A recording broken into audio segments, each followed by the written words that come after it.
take out my highlighter.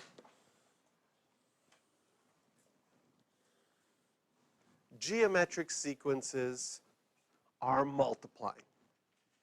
And these are the two main sequences that we're going to look at. In your assignment at the beginning of the year, I had all sorts of sequences in there. Sometimes they were multiplying and adding. For this unit, we've looked at the adding ones, all the formulas for that. Now we're going to look at the multiplying ones and all the formulas for that.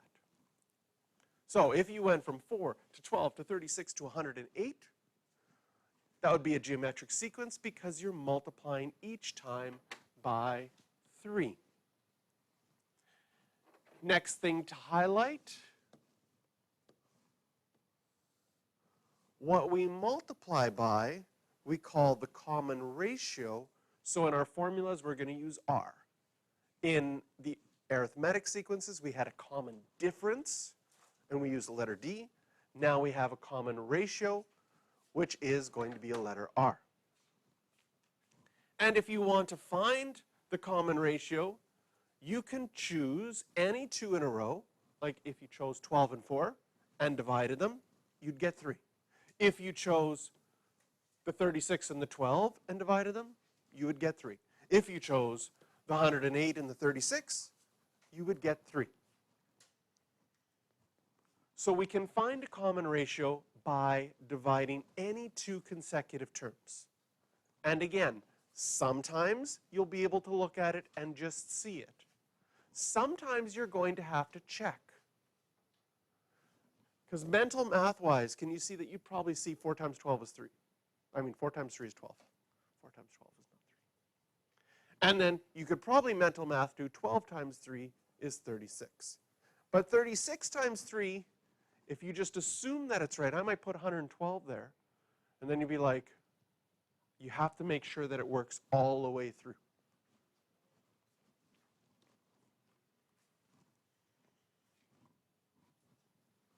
More things to highlight. If it has the dot, dot, dot there, it's called an infinite geometric sequence, which means that it goes on forever. If there is not the dot, dot, dot, it's called a finite geometric sequence because it stopped. This one stopped after 4 terms. This one continues forever. And there's some very cool things that can happen with some geometric sequences that continue forever. But we'll get there. That's like 1 or 2 lessons from now. Okay? We have an increasing geometric sequence, and the shape of these swoops up like this. Does anybody know what kind of graphs these are called that swoop up like this? There's a name for them. Some they've come up in the news. COVID kind of did this. When something is increasing exponentially. I don't know if you heard that in the news. That's like, it's not so bad at the beginning, right? It's like, I don't like layers. At the beginning, you only have 3. Perfect. Then you have 9. Okay, it's still not too many. But a couple more folds, and it goes crazy. That was the same thing with COVID. Oh, 5 people have it. No big deal. Oh, it doubled. 10 people have it. No big deal.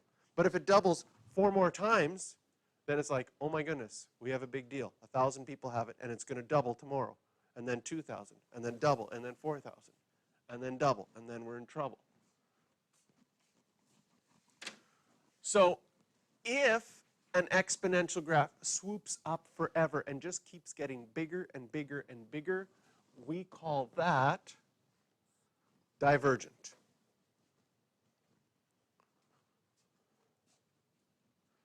But sometimes geometric sequences are convergent. Here's another divergent one. But it's switching between positive and negative. It's positive and negative, then positive. And it's getting bigger and bigger and bigger. But if we look at this one that's decreasing, And I know that your textbook doesn't have the graph. It's still an exponential graph, but it's swooping down.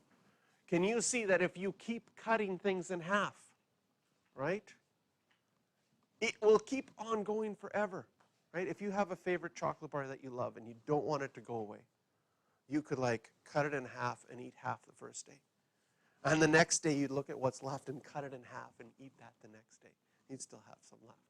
And then cut it in half. But eventually, your numbers are going to be like, oh, so small. And you just like get a tiny crumb and leave yourself with a crumb. And then you have half a crumb. And then half of half a crumb. And it just keeps getting smaller and smaller and smaller. Then we say that it's convergent because it's approaching a constant value of 0.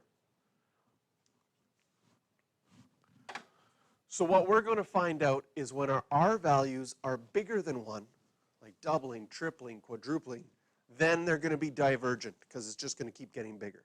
When our R values are a fraction less than 1, between 0 and 1, like a half or a third, and you keep cutting it smaller and smaller, you will eventually, like think of your chocolate bar, if you just keep cutting it in half, you're eventually going to have almost nothing left.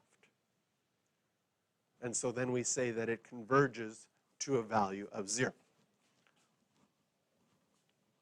So here is our first example.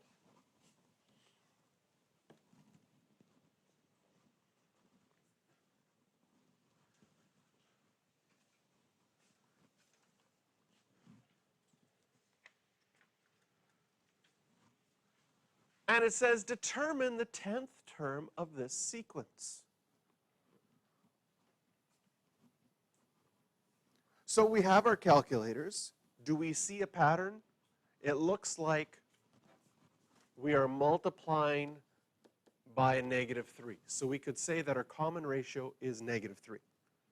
Method 1 to find the 10th term is you could just start. We're at -54 times -3.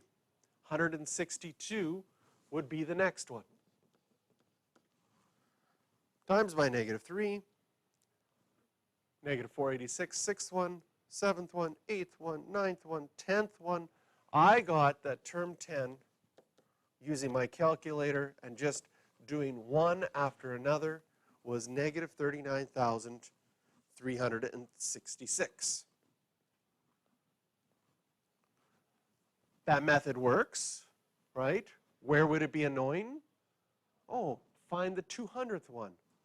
Then you're pushing enter forever. Okay? There's actually just one of the most powerful math tools that exists.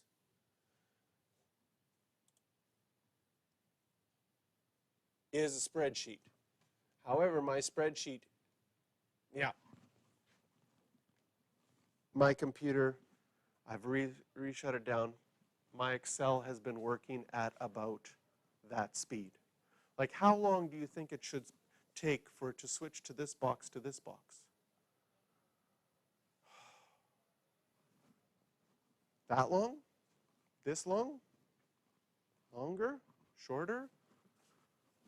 Oh, did it make a dot? I thought I turned off the dots, but look. Okay, try it again.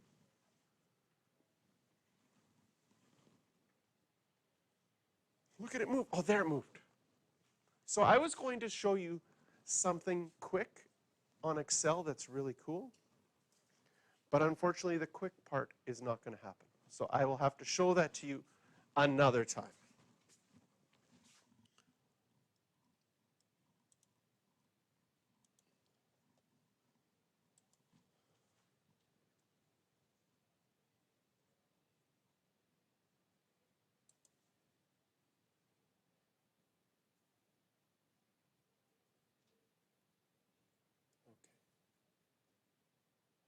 Okay. So, method number 2, can we find a formula? Okay.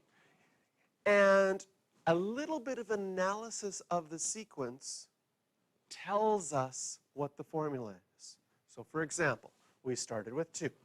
Then we had -6, and -6 was just 2 times a negative 3.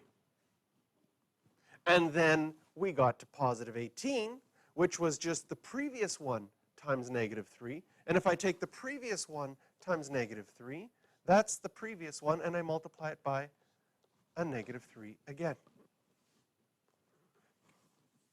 The fourth one, negative 54, would be 2 times, and then how many negative 3's would I have to write? 3 of them.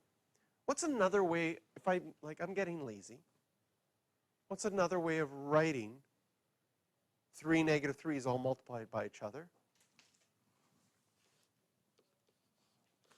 Using an exponent. If I wanted to multiply 3 negative 3's, I could do that by just showing a negative 3 there. If we continue this pattern and we get to a general term, does it make sense that there would be a 2 out in front? Because there's always a 2 out in front. How many negative 3's would there be? Okay? This is term 1. This is term 2. This is term 3. This is term 4. Would you agree that term 5 would have 4 negative 3's? And then term n is going to have n minus 1 negative 3's. And now we just created the formula.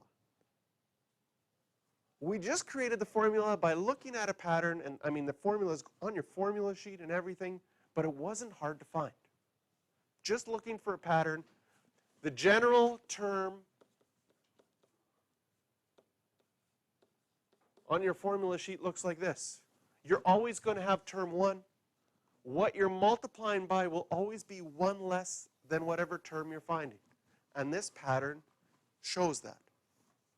So now using the formula, I could have found term 10 by saying I know that term 1 is 2. I know that r is negative 3, and 10 minus 1 would be 9. Negative 3 to the power of 9. Plug that into my calculator. Then multiply it by 2, and you would get negative 39,366 that way as well. Part B to this question. Is it convergent or divergent? Are the numbers getting bigger and going up forever, or are they getting closer to 0? They're getting bigger. So for part B,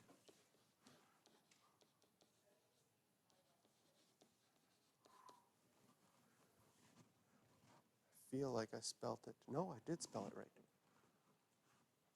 It is divergent, getting bigger and bigger and bigger. Now I'm going to get you to circle questions 3, 4, 5, and 6.